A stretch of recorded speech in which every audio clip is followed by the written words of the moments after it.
Y una vez que el cuerpo está en forma hay que enfocar la mente. ¿Cómo sabemos si está desenfocada? Bueno, sabemos que la mente está desenfocada por múltiples estudios que demuestran que al menos el 47% del tiempo estamos totalmente desenfocados. Si esto fuera una cosa anecdótica, no tendría más importancia. Uno se enfoca y ya está. Es que el desenfoque de la mente está asociado con una reducción de la salud, con una reducción de la eficiencia, con una reducción en la capacidad de aprender, de tomar buenas decisiones y con una reducción en la capacidad de conectar con los demás. ¿Por qué es esto? Porque hay un circuito en el cerebro, uno de mis maestros, el profesor Judson Brewer, es uno de los que más lo ha investigado. Hay un circuito en el cerebro que se llama la red neuronal por defecto. Es la red del despiste.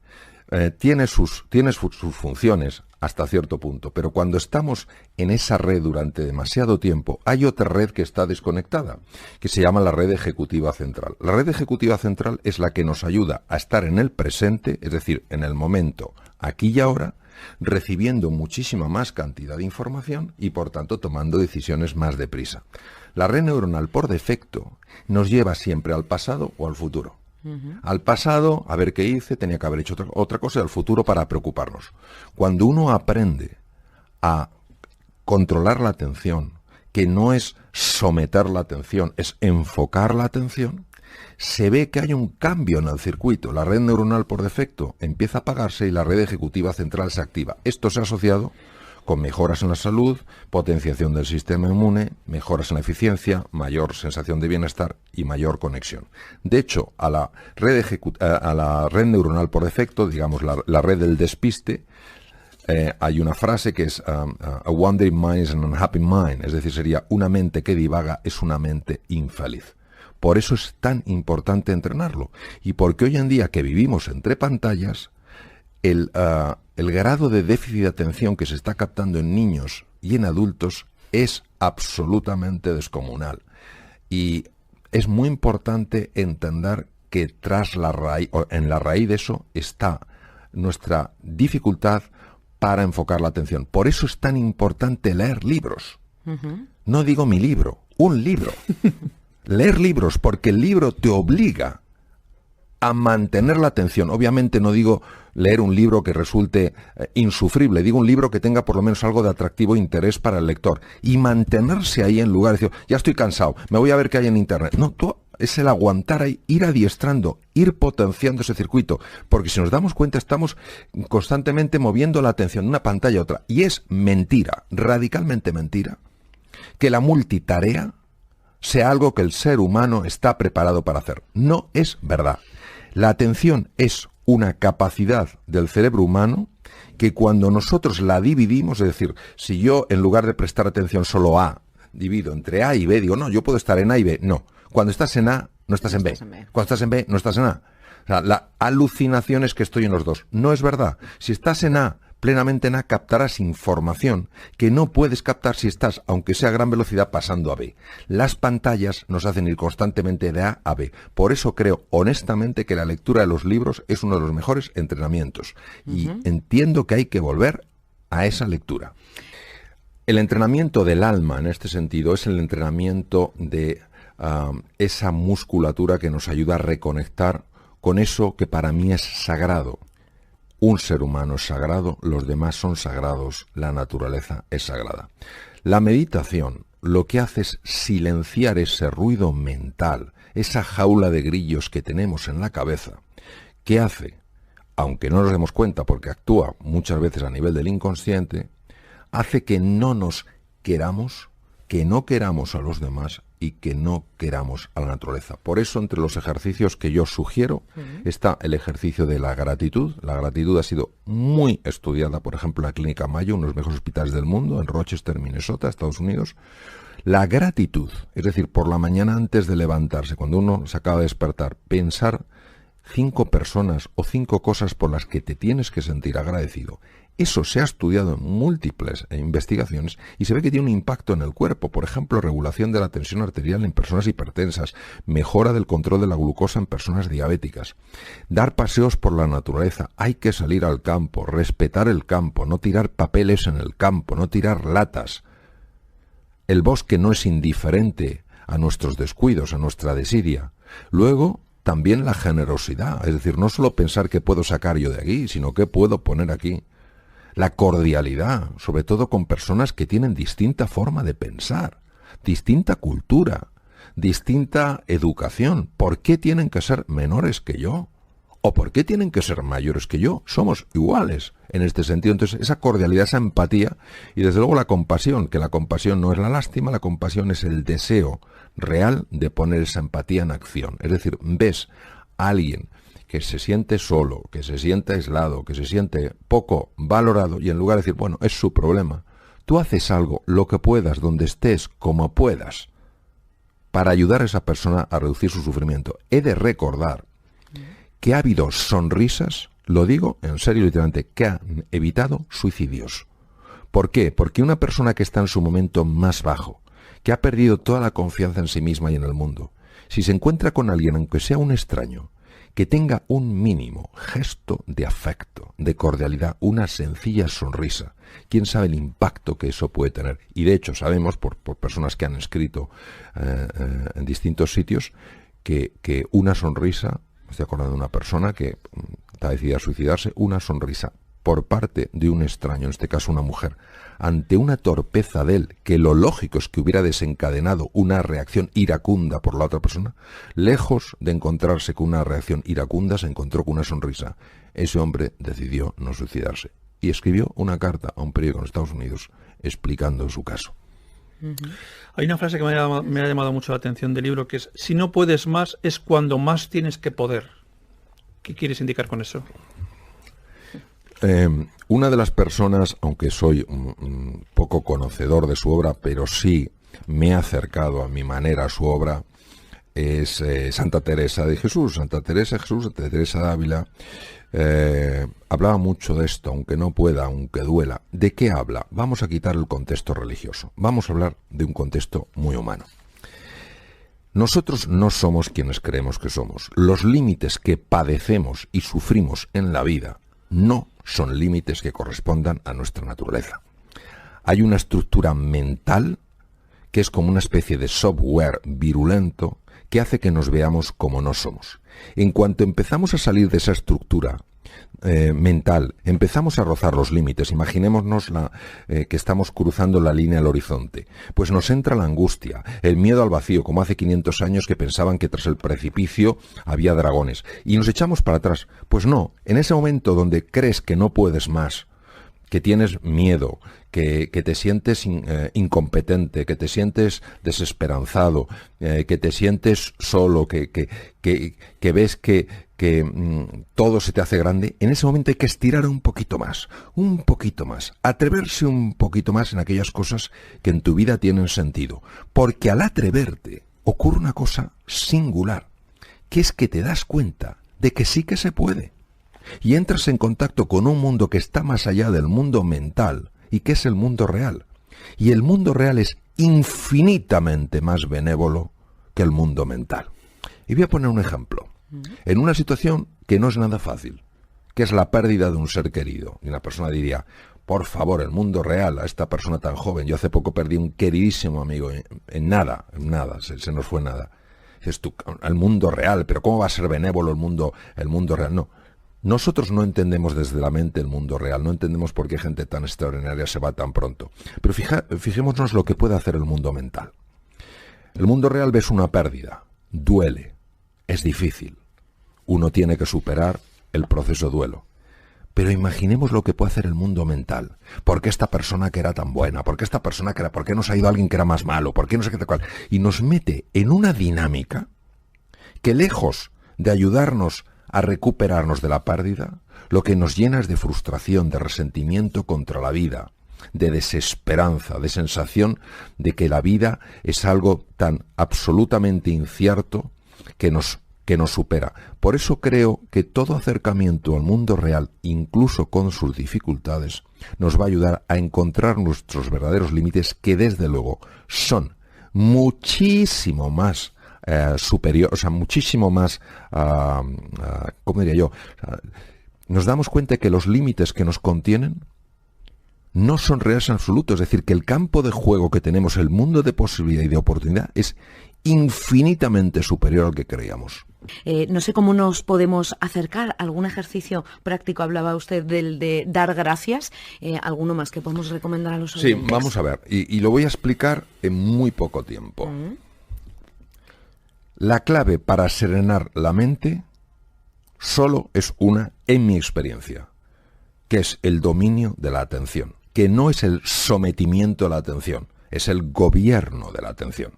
Entonces, la atención hay que dirigirla a el presente, cuando el circuito de la mente errante lo va a querer llevar al pasado en sus lamentaciones y al futuro en sus preocupaciones. ¿Qué es lo que está vivo aquí y ahora? Algo tan sencillo como las sensaciones de mi cuerpo. Sensaciones como puede ser pues lo que yo noto en la mano en este momento, lo que noto en el codo, o la respiración que noto que va haciendo que mi cuerpo se expanda y se retraiga. El simple hecho de llevar la atención unos minutos a esas sensaciones que expresan la existencia de un cuerpo que está vivo en el presente, tienen en sí la capacidad de reducir la actividad de la mente errante, del circuito neuronal por defecto, y activar el otro circuito. Si esto es tan fácil, si esto es tan sencillo, ¿por qué nadie lo hace? Porque desde el punto de vista de la mente condicionada, esto no tiene ningún sentido. Vamos a ver, estas prácticas tienen 2.500 años mínimo de haber existido. Ya en el Bhagavad Gita de hace 3.000 años ya se habla del problema de la mente, pero fue el príncipe Sakyamuni Gautama Siddhartha, el primer Buda, Sakyamuni Buda, el que descubrió que la mente es caótica, y cuando la mente es caótica genera todo tipo de problemas, y que la forma de serenar la mente era el dominio de la atención. ¿Cuál ha sido la dificultad? Porque esto no se ha incorporado antes y porque ahora el mindfulness hace furor en los hospitales, en Silicon Valley, en las escuelas, en las universidades. Porque claro, todo el mundo atribuía esto a algo muy esotérico, muy de la religión budista, poco tiene que ver conmigo, es otra cultura, a mí esto incluso me repele. No, la ciencia empezó a estudiarlo hace 30 años, una serie de pioneros, y dijeron, vamos a ver si esto tan sencillo como es poner la atención en el cuerpo, en la respiración, tiene un impacto. Y yo personalmente, con uno de los pioneros en el mundo, el Dr. Herbert Benson, que fue profesor mío, estábamos en el hospital, en el Deaconess de Boston. Yo estaba en trasplante hepático en aquella época y él estaba en lo que estaba, que era cardiología. Y hablábamos en su despacho, yo había bajado de mi departamento, estaba en el suyo, y me decía, mira Mario, nosotros estamos aplicando esto en enfermos con patologías cardíacas que requieren cirugía. Vamos a ver, cuando hablamos de una extracorpórea hay que parar el corazón, hay que hacer una cirugía, la que sea, una válvula, un bypass coronario, y luego tienen que ir a la UBI. Claro, en la UBI uno de los problemas, y lo sé por cuando yo estaba como uno responsable de la UBI en Estados Unidos, cuando venían los enfermos con cirugía cardíaca, pues la cantidad de arritmias que pueden hacer, muchas no tienen mucha importancia, pero algunas sí son muy severas. Pues el doctor Benson, cardiólogo de la universidad, decía, personas que han practicado esto antes de entrar en quirófano, obviamente no el día antes, se les enseña a practicarlo antes, se les pone a dormir, van a la UBI y estando inconscientes se ve que tienen menos arritmias, es decir, de alguna manera el cuerpo incorpora esto como un recurso. Entonces, claro, han hecho falta toneladas de tinta y cientos de investigaciones para dar validez a algo que ya tenía validez, pero nosotros que somos, yo entre ellos, con una mente tan a veces tan excesivamente científica que no lo creemos hasta que no lo vemos, hemos necesitado mucha investigación científica para descubrir que efectivamente estas personas, los budistas, como también los padres cristianos del desierto en el siglo IV después de Cristo, en Egipto, Siria, descubrieron que para estar bien en la vida hay que serenar la mente, y para serenar la mente hay un camino que es enfocar la atención. Me gustaría saber si dedicar el tiempo, ¿no? Tiempo personal, al crecimiento personal, si podemos decir que tiene unos beneficios reconocidos por la ciencia. Sin ninguna duda. Tú fíjate que nosotros manejamos sin darnos cuenta un esquema que tiene bastantes deficiencias, que es, yo tengo que hacer un montón de cosas para tener un montón de éxito y ser famoso, cuando en realidad habría que invertir el esquema. La clave es quién eres tú. Desde el ser, tú haces y tú obtienes. Todo lo que tiene que ver con el ser tiene que ver con el crecimiento personal. Es decir, en el fondo todos somos mineros que tenemos que picar mucha roca de granito para acabar encontrando la veta de oro. La veta de oro siempre estuvo en la mina. Lo que pasa es que nosotros solo veíamos lo superficial, que era, obviamente, la piedra de granito. Cuando uno solo ve la piedra de granito, dice, ¿con esto qué puedo hacer en la vida? Pues poco. Podré vender un poco de granito y obtener pues un cierto reconocimiento, un cierto dinero por este granito. Pero cuando uno descubre la veta de oro, ya sabe que puede hacer muchas más cosas con ese oro y obtener cosas radicalmente distintas a las que obtendría con el granito. El crecimiento personal, desde mi punto de vista, desde mi perspectiva, es el camino que te lleva del granito al oro. No te da el oro ya está, lo que te permite es descubrirlo.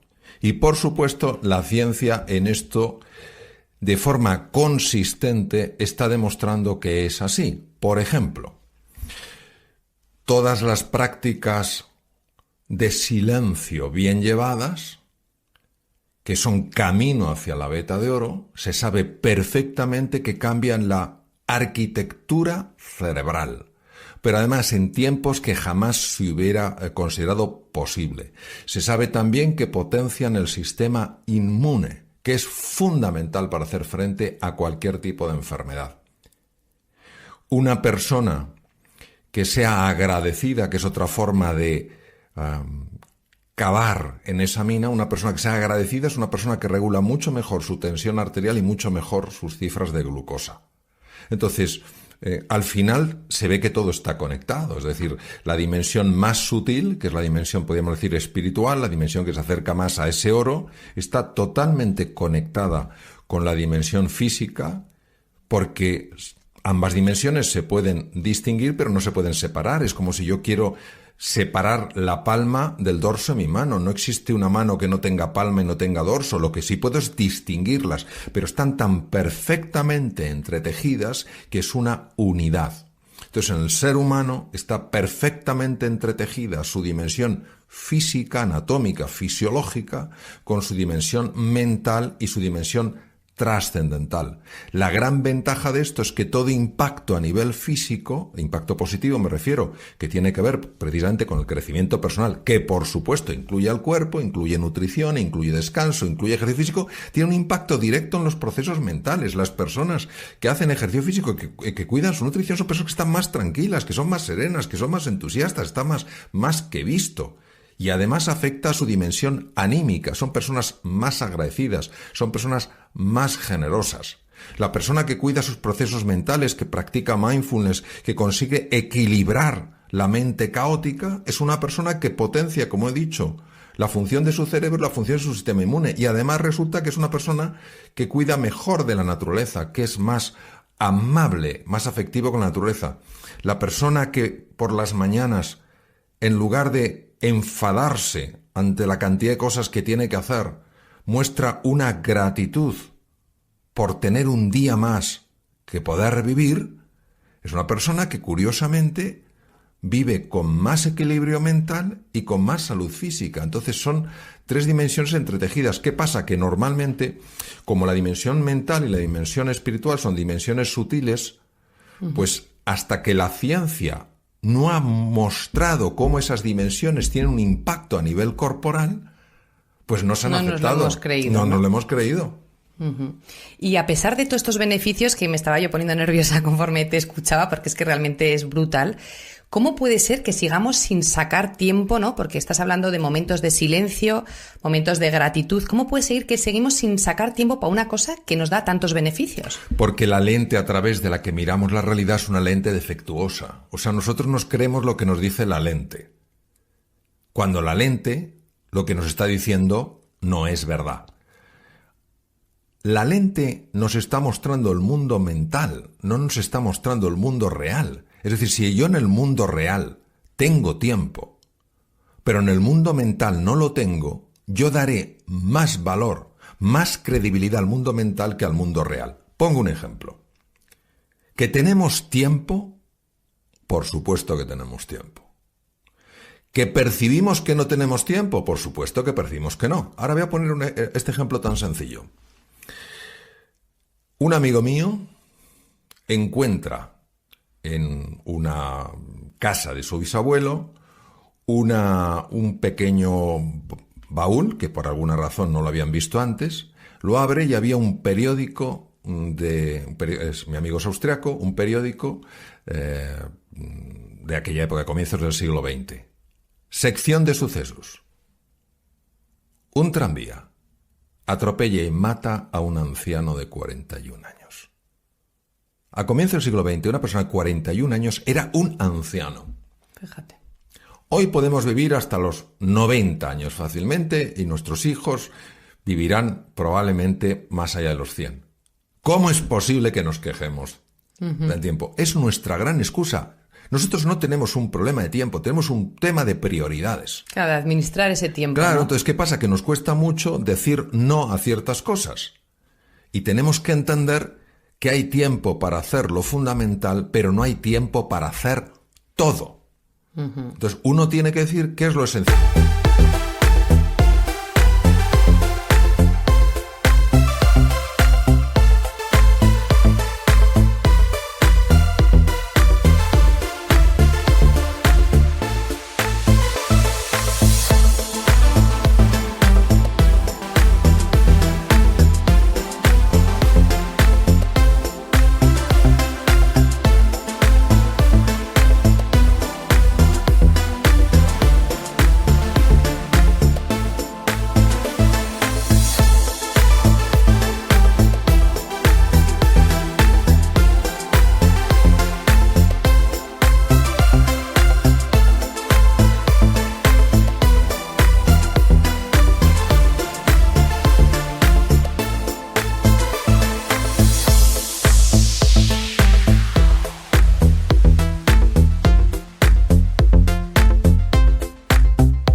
En su vida. Entonces, lo que no te puedes ir a dormir, yo lo entiendo así, es diciendo no he tenido tiempo. ¿Para qué? No he tenido tiempo para hacer lo fundamental. No.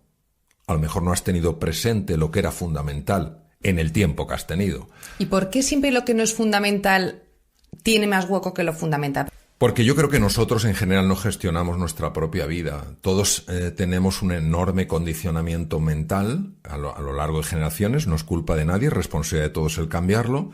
Y al final lo que vamos es siguiendo un poco lo que decía Sigmund Freud, ¿no? El ideal del yo. Para ser alguien en la vida tienes que hacer esto y esto. Para ser Entonces buscamos una perfección que nos ahoga.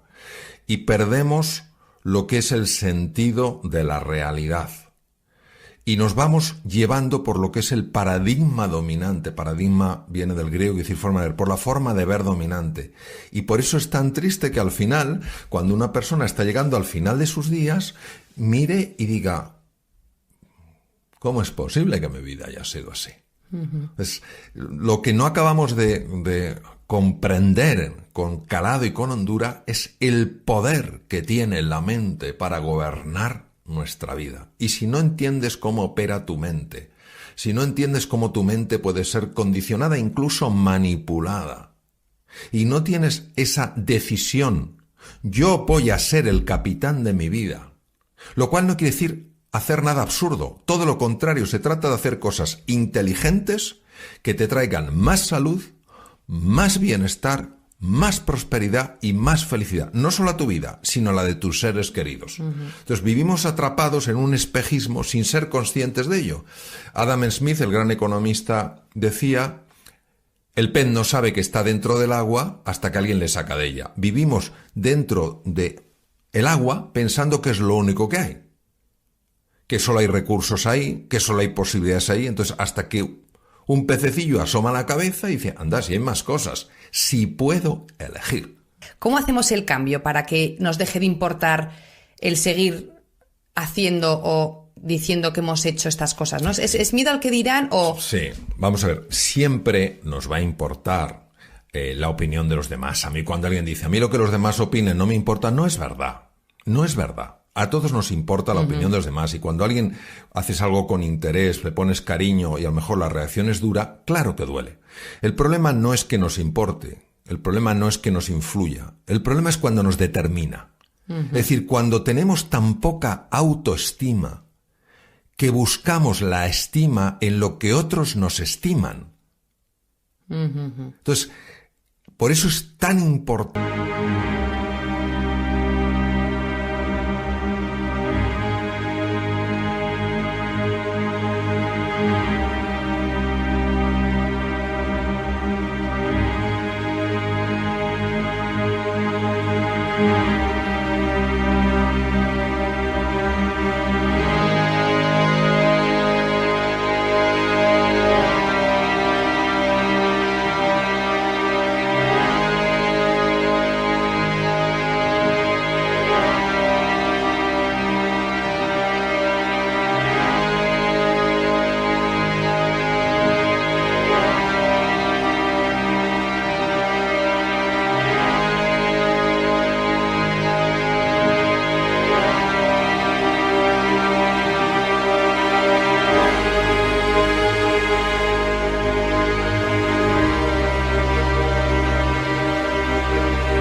Desarrollar una autoestima sólida, porque los demás te pueden estimar más o menos, y eso te puede afectar más o menos, pero si te hunde, es que tú no has construido una sólida autoestima. Si tienes tal nivel de dependencia, llegarás a ahogar tu verdadera voz e incorporarás la voz de otras personas como si fuera la tuya.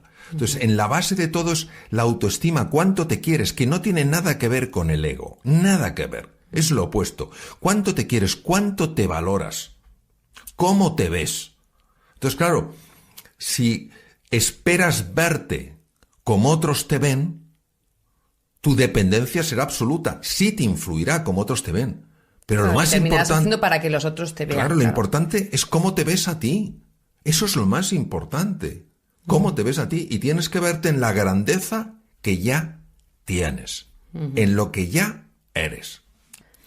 Yo creo que uno aprende a quererse más cuando se da cuenta de una cosa, que quien se cree que es no es quien verdaderamente es. O sea, vamos a suponer que yo creo que soy cobarde. Si yo creo que soy cobarde y lo tengo metido a nivel inconsciente, todos mis actos reflejarán esa cobardía. Yo mismo estaré limitando la capacidad de actuar de forma valiente en la vida. Y actuar con valentía también implica actuar con sensatez, no con insensatez. Si yo descubro que soy valiente, entonces de forma natural actuaré con valentía. Luego el camino es el camino de lo que creo al camino de lo que soy. ¿Qué es lo que nos ayuda? Lo primero que nos ayuda es dejar radicalmente de juzgarnos. A nosotros mismos. A nosotros mismos. Dejar radicalmente de juzgarnos. Es decir, no es, ay, si yo no hubiera hecho esta tontería, ay, si hubiera dicho esto en lugar de esto. ¿Tienes una máquina para volver al pasado? No, entonces ¿para qué? Entonces, vale, esto ha sucedido, estos son los hechos. ¿Qué puedo hacer a partir de ahora? Es decir, primer tip práctico, deja de lamentarte. No tienes una máquina del tiempo que te permita volver a repararlo. ¿Qué tienes ahora? ¿Por qué esto es tan importante? Porque si conoces un poco cómo funciona el cerebro, la interacción con los procesos mentales, la persona que se está constantemente lamentando afectivamente entra en un estado emocional que por su propia naturaleza bloquea las capacidades creativas del cerebro. Es decir, tu capacidad de resolver hoy, de mejorar lo que hoy, la eliminas cuando te estás lamentando por el ayer. Segundo, cuando tú te estás angustiando con el futuro, ay Dios mío, ¿y esto qué repercusiones tendrá en el futuro? Y no sé qué, tal. Esa angustia también va a impedir tu capacidad de anticipar en el presente para estar mejor preparado para el futuro. Eso es lo primero. Lo segundo es desarrollar la compasión hacia uno mismo.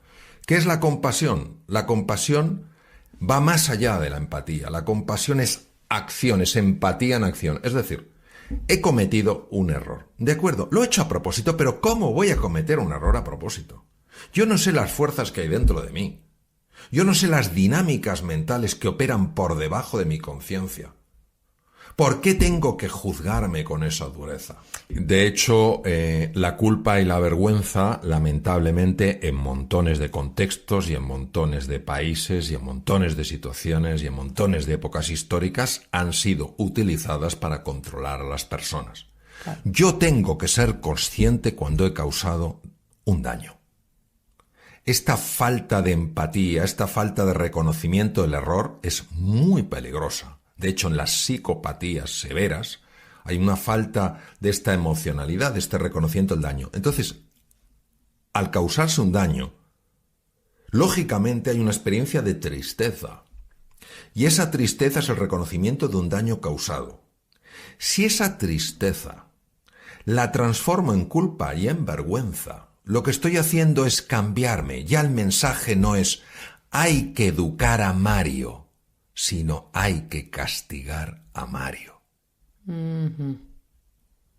Claro. La intención profunda es la clave de todo.